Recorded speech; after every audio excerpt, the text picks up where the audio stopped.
Hello everyone and welcome back to Hemel-Down Model Railway. So today's video, what I'm going to be doing is showing you all about my track plans for the future. So recently I've not had chance really to come up into the loft. I've been working quite a bit, and what I have done though is drawn out a couple of track plans that I'm going to put a couple of pictures on in this video just for you to have a little look. And then what I'm going to do is we'll have a little look around the layout and I'll show you the bits and pieces and my ideas for the setup.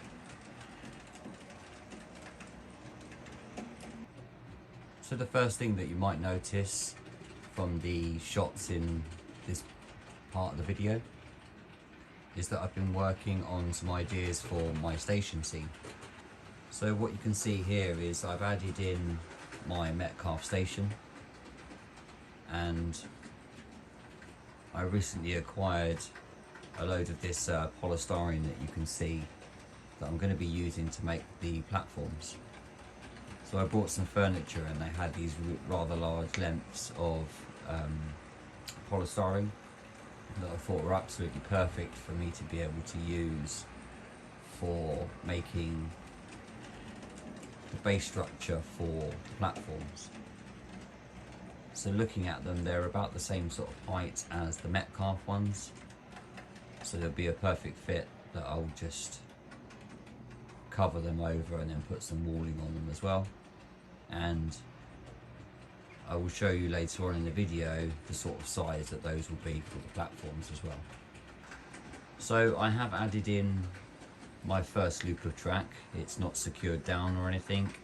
All I've been doing is just testing out the curves, testing out the points that I have, and also how the power distribution is going through the tracks, although I haven't put any of my bus wires in at the moment.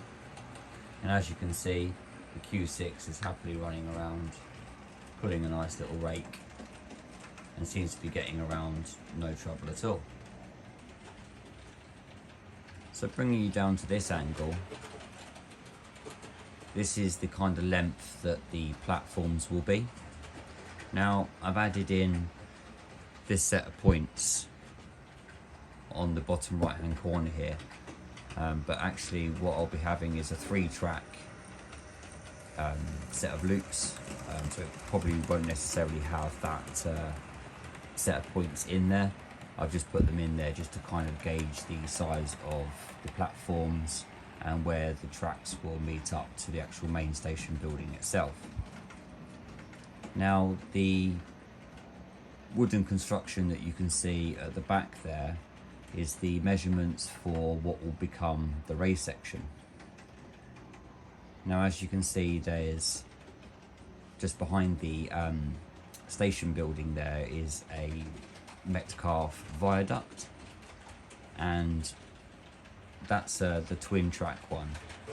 And what I'm going to be doing is having that as a 20 arch viaduct that will stretch down the length on the opposite side of the station scene, so that will form part of the countryside scene.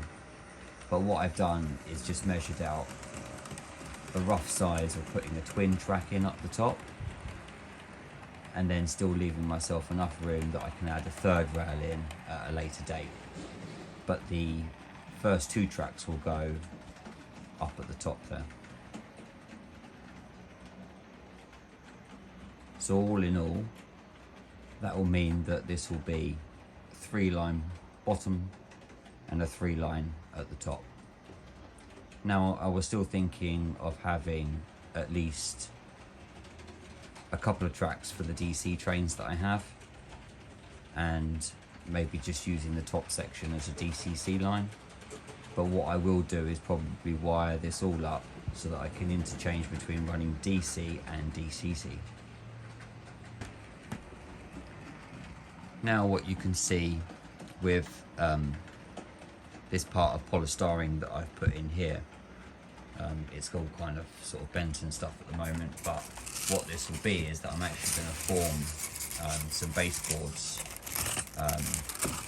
probably about another foot in extension, because I have a 7-foot gap in between baseboards, me losing another 1 or 2 foot either side, I'm still going to be able to get around the tracks and to all areas of the baseboards absolutely fine.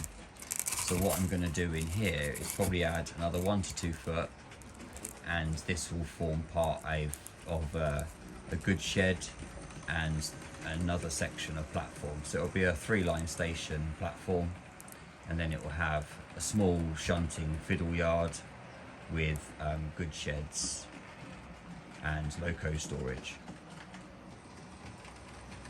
So let me show you around of some of the plans that I have been doing, and then the next series of videos will be me actually laying the first loop of track in.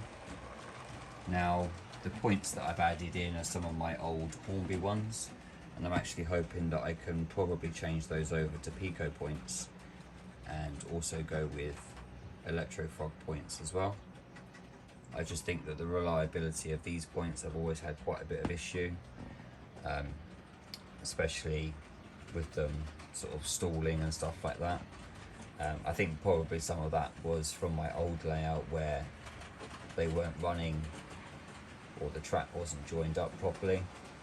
So it will just be another thing that I will purchase over time. So I'm probably not going to have all of my loops done straight away, because I will actually be changing out some of the points that I do have and stuff as well. But as you can see, this loco going past, it doesn't slow down or anything, and it seems to go nice and smooth over the point. So even though my track is not fixed down or had any cork underneath, it's still running really nice and flat because I've taken the time to make sure that my boards are nice and level. Now, just quickly touching on this here, I'm not actually going to have any connectors for my power units or anything going directly in through the track. I'm actually going to have it all connected and wired up underneath, and then I'll just plug in underneath. So yeah, I won't be using any of these, so you won't see anything, and it will all be just plain track, and all the wiring will be done underneath. Same with any of my track on here as well. I am going to be soldering from underneath, not to the side, and I'll be drilling them down so that they connect down through into the bus wire underneath. I just don't want any visible solder marks or anything on the sides of the track, so I'm going to do everything from underneath. So let me just take you on a little tour around the layout now and show you what I'm going to be doing in the future. So now let's take a look over at what will be the scenic side of the layout. So this is the opposite side to the station area.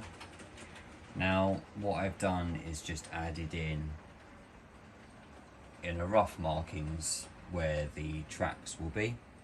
So this is the 3-line section that will complete my curves that will be around here. And if I just bring over the viaduct, sorry about the camera work. So having the viaduct there, I can still have some scenic work that I can do between here and where the viaduct is. And then because the viaduct will probably start from here, I can then incorporate a load of sort of hillsides and tunnels all over this side. And with this being the 2-track viaduct, I've then still got enough space at the back here to be able to add in a 3rd line. So the wood or the plywood will fit in round the back here. The viaduct will continue down this section here, and then it will go back to a plywood all the way around. And then I can add in any sort of bridges and stuff when I go for what will be where the hotel is there, like my town scene. And then it will join still on the plywood base up here, but then it will be all like kind of retaining walls that will go all along the back here. So where that wood is there, that will be sort of retaining walls and archways and bits all around the back there. So let's go back over to the back half of the layout and I'll show you my thoughts on what I will be doing up there. So this side of the layout is a little bit darker. I don't have much lighting up this side, but I hope that you can kind of clearly see. Please don't take on any of this scrappy track that I've used here. This is just some old odds and ends, but I've just kind of been putting track down just to kind of see where things will go and get a rough guide rather than me sort of drawing all over the tabletops and stuff. I just kind of wanted to put down a little bit of track just to kind of show you what my plans are going to be for the future and what videos you'll be seeing in the future for this series. So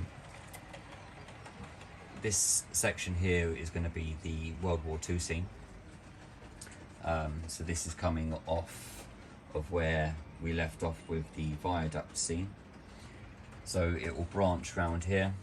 I will have most of my point work at the two ends of the layout, so they will pretty much mirror on this side here, and then if I pan you round, it will mirror on that side there, because this section here, once I've worked out how I'm going to do it, but I will have my third curve in here, and then the point work will start on this end and then lead up, going up this half of the loft, which will then extend out for the fiddle yard. So I need a way of the locos being able to come in from this set of points here and then be able to link up with the three tracks into this section. So I would have another set of points that would bring these two together, so I can bring the trains in from the third line, cross over to the second line, and the second line into the first line. So I still need to work out, you know, how exactly that will look. This is just obviously a really rough guide of my kind of thoughts at the moment of how I will add the tracks in.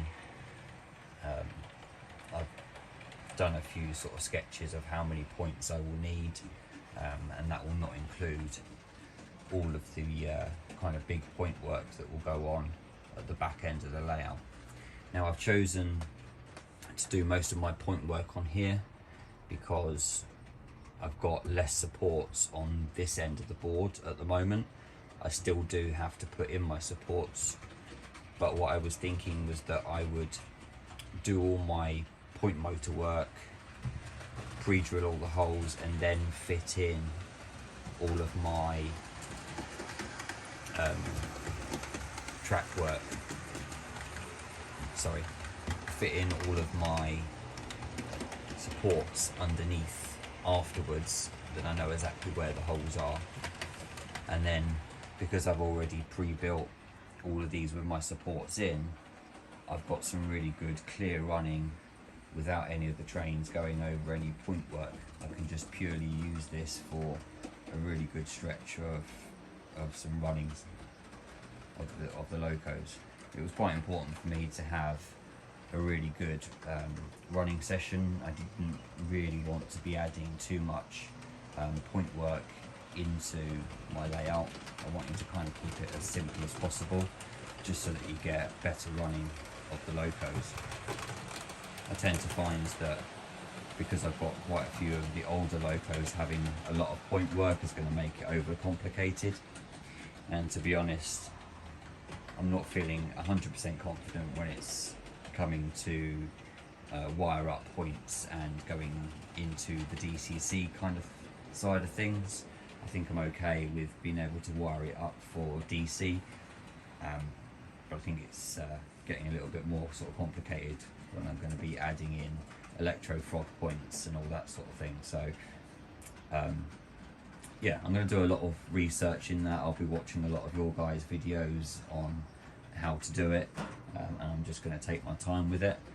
But to start with, I will be just doing the first loop in, getting all of my point work in so that I can then ballast and cork at least my first line, and then I'll work my way back. So, you know, the second line and then the third line probably won't work for a little while until I can afford to buy new sets of points and some more track. So I will just practice and practice with each loop that goes on. You know, I've got to do all my ballasting and everything as well. So, you know, practicing on my first line, I'm sure I'm going to pick up some new ways of doing it, or quicker ways of doing it, and learning some of the things that I've seen on the on YouTube and stuff, you know, that I've been watching over the last year or so.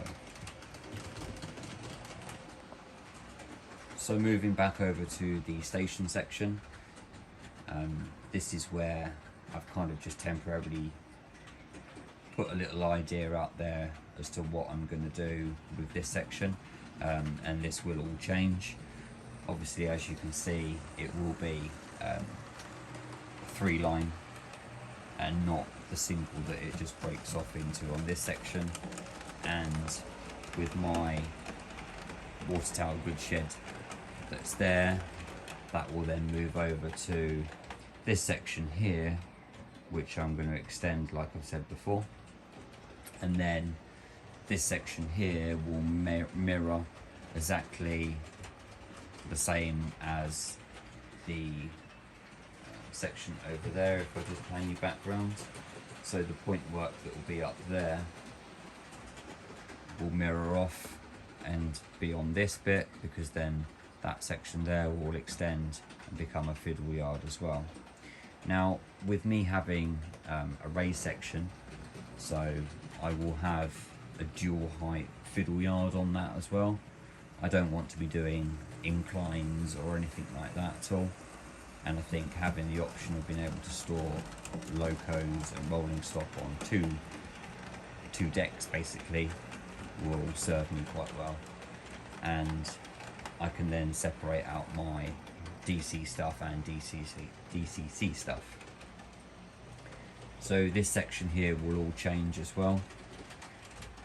The ends of the platforms roughly, so my platforms are going to work out, they span down there, which I'm hoping that I can extend another foot or so, because this point work won't be here, so they'll extend another foot or so up from that end, and then there'll probably another sort of half a foot on there. So I think it's about a 7 foot or so platform that will be on this section, and then like I say, that will then extend off down onto the fiddle yard on that section, and the ends here will be a multitude of sort of tunnels that will then come out from underneath some of the scenic work because of it being dual height. So you'll see that some of the DC locos and stuff will join these tracks, will be able to actually come through tunnels underneath any of the scenic work that I do on top there. With this section down the bottom here, what I'm going to be doing is adding in a lot of low relief stuff, things like this railway hotel. I'm not sure, I might sort of just chop in half and use like the front of it just to kind of build up like my town scene that will break off from the countryside section here. My viaduct will start from about there and then work all the way down to about this section, and then we'll go into sort of girder bridges and stuff that will work from this section here, and a mixture of sort of stonework and maybe some cliff faces on there. So I hope you can kind of get the gist of what I'll be doing with my track work. One thing that I haven't mentioned is this section here. So what I will be doing is these tracks here will actually kind of S-bend all the way down to this section here. So with the opposite end of the station area here, where I said about a 1 or 2 foot extension, I'm going to also be mirroring that on this section here.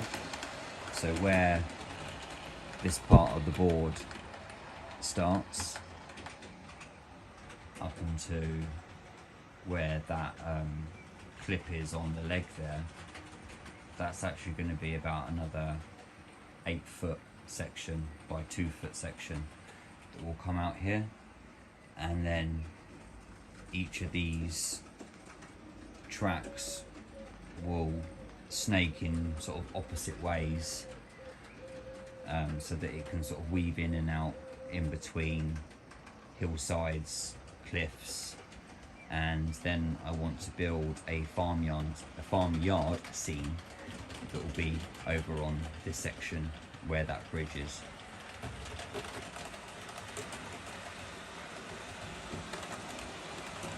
So what I'm going to do is I'll put a couple of little pictures up of some of the rough hand drawings that I've done, and I'm going to leave this video with a couple of little running shots of some different locos. So I'm just going to have a little bit of a running session whilst I've got one of my tracks up, because this will probably be the last time that I have a running session for another week or so, until I start caulking and pinning down the first of my tracks. Now what I have done is started cutting some cork up already, and I've got my rolls ready of cork and stuff here, so I'm all prepped, ready to go.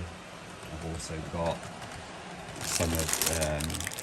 some Gauge Master dropper wires and stuff as well. I've got another black one around here somewhere, I don't know where I've popped it, but that's going to be my dropper wires, so I'm going to be soldering those to each of the sections of the track, and drilling those through as well. I haven't fitted my bus wire in yet, but I'll do all my droppers and soldering, like I said, just so that I can make sure that I've got everything ready for when I do connect it up. Because I'm running DC at the moment, my locos seem to be absolutely fine with running as they are, and me not needing to add any power supply to it, so I'm going to keep it as it is for now. And then what I will do is connect it all up to the bus wire once I've got my further tracks in. But at the moment, because I'm using the HM6000, I can actually run a twin track at the moment on DC, so I'll have another train going in the opposite direction. And when I then venture over to the DCC stuff, that's when I will connect up all the bus wires and everything to power the 2 tracks at the top, and then the 3rd rail as well. So if you've got any comments about the track plan, you like the idea of the extensions of the 2 foot on this side and the 2 foot on this side to hold a small fiddle yard stroke goods shed, please let me know if you think that they're a worthwhile investment to do, you know, with the time and stuff. Like I say, I'm not in any rush to be able to get this done.